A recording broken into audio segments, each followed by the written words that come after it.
Hi student, GIT के online class में आप लोग का स्वागत है। और आज के क्लासेस हम लोग जानने वाले हैं फाइनेंशियल फंक्शन के बारे में। और फाइनेंशियल फंक्शन में हम आज के क्लासेस में सीखने वाले हैं, वह सीखने वाले हैं पीएमटी फार्मूला के बारे में। अब चलिए जानते हैं पीएमटी फार्मूला होता क्या है और इसका इस्तेमाल किस कंडीशन में किया जाता है और कब किया जाता है।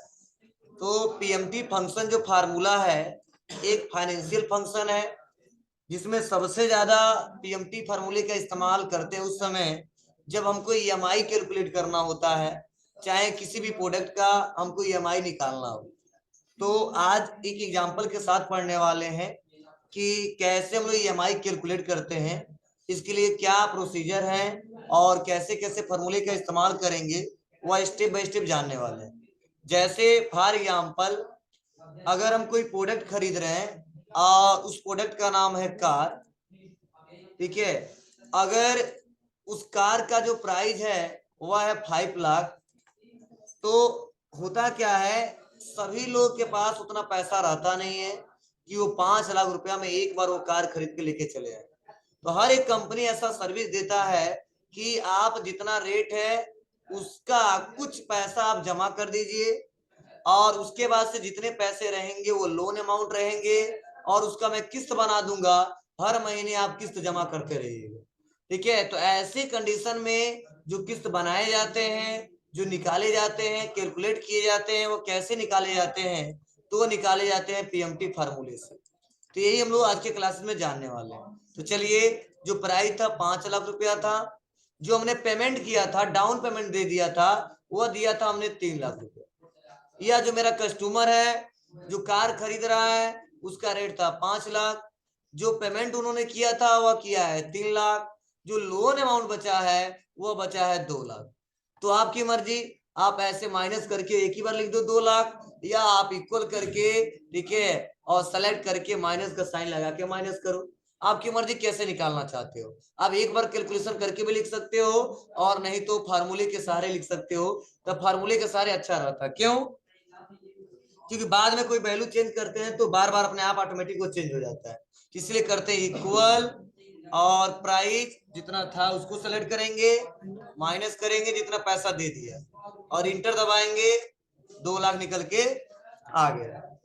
अब हमको देखो वो कंपनी का जो परसेंटेज रेट है, ये जहां पे हम लोग काम कर रहे हैं उस कंपनी का जो परसेंटेज रेट है वह है, इंटरेस्ट जो लेगा उस पे वो लेगा 7%। उसके बाद से कितने महीने के लिए, कितने मंथ के लिए, तो हमने किस्त बनाया 60 मंथ के लिए। तो देखो ईएमआई जो हमारा निकल के आया है वो निकल के आया है 3,960 रुपया 25 पैसा। तो मैंने बोला था डॉलर में आएगा तो उसको चेंज कर सकते हैं, रुपया में चेंज कर सकते हैं, नहीं तो यहाँ पे कामा दिया, कामा पे क्लिक कर देंगे तो नॉर्मल नंबर में आ जाएगा। या यहाँ से भी नंबर हम लोग सेट करके इस्तेमाल कर सकते हैं क्योंकि नंबर अकाउंटिंग हमने पढ़ाया था आपको। ठीक है, तो यहाँ पे अब वैल्यू आ गया है। अब आया कैसे है, ये निकालते कैसे हैं, यही सीखने वाले हैं। तो चलिए इसको निकाल के देखते हैं कैसे निकाला जाएगा। तो इसके लिए सबसे पहले जो फार्मूला लगाएंगे वो लगाएंगे इक्वल, और इक्वल करने बाद से लिखेंगे पीएमटी। ध्यान देना क्या करना है, सबसे पहले इक्वल पीएमटी और ब्रैकेट को करना है ओपन, और ओपन करने के बाद से यहाँ पे सबसे पहला पूछा जा रहा, अभी लिखवा दूंगा, लिखना मत कोई, पहले एक एक करके समझ लो। इक्वल पीएमटी ब्रैकेट ओपन, यहाँ पे पूछा जा रहा रेट, तो रेट में हमेशा वह सेलेक्ट करते हैं जो उस कंपनी का ब्याज है। तो इंटरेस्ट को हमेशा सेलेक्ट करना होता है, चाहे 7% हो, चाहे 10% हो, चाहे अदर कोई परसेंट हो, जो दिया गया उसी को सेलेक्ट कर लेंगे। अब सेलेक्ट करने के बाद से जो ब्याज ये लगता है ये सालाना लगता है, ठीक है, उसी के हिसाब से कैलकुलेशन किया जाता है। तो इसके लिए आप बताइए साल में कितने मंथ, ठीक है, तो इसके लिए हम लोग को करना होता है डिवाइड बाई 12। क्या करेंगे, लिखना है हमको, पता नहीं क्यों नंबर लाके काम नहीं कर रहा है, इसको मैं यहाँ लिख देते हैं। हो गया। और कर देंगे कामा। उसके बाद से एनपीआर पूछा जाता है कि नंबर ऑफ पीरियड, मतलब कितने मंथ के लिए, ध्यान देना, ये आप किस्त बना रहे हो या किस्त बनवा रहे हो। तो वो तो पॉलिसी, उनका पॉलिसी रेट रहता है, आप कौन सा पसंद करना चाहते हो, इसमें से कौन सा सर्विस लेना चाहते हो। फॉर एग्जाम्पल 60 मंथ के लिए करना चाहते हैं तो इसको सेलेक्ट कर लिया, टोटल मंथ सेलेक्ट कर लेते हैं और कर देते कामा। लेकिन यहीं पे अगर ईयर लिखा रहता तब तो इंटू करते 12। ईयर नहीं है, ईयर में पहले कन्वर्ट करके लिख दिया 60 मंथ, इसलिए हम यहाँ पे कुछ नहीं करेंगे, कामा कर देंगे। उसके बाद से अगला जो ऑप्शन पूछा जाता है पीवी, क्या है, पीवी। तो जो पीवी है इसका मतलब होता है प्रेजेंट वैल्यू। क्या है, प्रेजेंट वैल्यू। मतलब प्रेजेंट वैल्यू क्या है, तो प्रेजेंट वैल्यू जो लोन हम निकालने वाले हैं, जो किस्त बनाने वाले हैं, वो कितने का, 2 लाख का। क्योंकि यह वैल्यू तो हमारा गाड़ी का था और हमने इतना दे दिया था, तो जो बचा उसी भी तो किस्त बनवाएंगे। तो यहाँ पे लोन अमाउंट को सेलेक्ट करते हैं और लोन अमाउंट को सेलेक्ट करने के बाद से करते हैं कामा।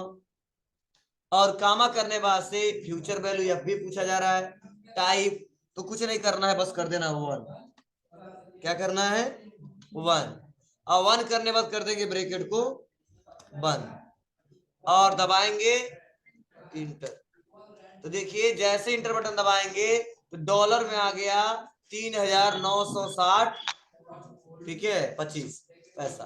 तो ये डॉलर में है ना जी, जिसको हमको अपने नंबर अकाउंटिंग में चेंज करना है, तो नॉर्मल यहाँ पे कामा पे क्लिक कर देंगे तो चेंज हो जाएगा। तब वैल्यू आ रहा है 3960 रुपया 25 पैसा। मतलब हम लोग जो पे करेंगे हर महीने, वह जमा करेंगे 3960 रुपये 25 पैसा। कब तक, 60 महीने तक। तब हमारा ब्याज जितना आएगा और टोटल अमाउंट जो 2 लाख है वह पूरा कंप्लीट होगा, समझे। अगर आप ध्यान देना, अगर किस्त बीच में टूट जाता है तो पैसा अमाउंट भी बढ़ जाता है, समझे ना। तो यहाँ पर नहीं बढ़ेगा, वो अपने हिसाब से फिर से कैलकुलेशन करते हैं, ये ब्याज के ऊपर ब्याज लेने लगते हैं सब। हाँ लास्ट में जब नहीं जमा करो तो खींच के जाएगा। ध्यान दीजिएगा। तो मतलब ये बताने की कोशिश मैं कर रहा हूँ कि आप आसानी तरीके से कहीं फाइनेंस में कंपनियों में काम कर रहे हो तो ऐसे लोग क्या करते हैं, कैलकुलेशन करते हैं। बहुत सारे लड़के एजेंसी में काम करते हैं तो उनको सेल्समैन का किसी को काम मिल जाता है, किसी को यह काम मिल जाता है, ठीक है। तो ध्यान दीजिएगा, आप आसानी तरीके से कैलकुलेशन कर सकते हो, कैलकुलेट कर सकते हो। अगर ध्यान देना, कभी भी अगर आपके पास पैसा पूरा है ना तो कभी भी किस्त पे ना लेना चाहिए,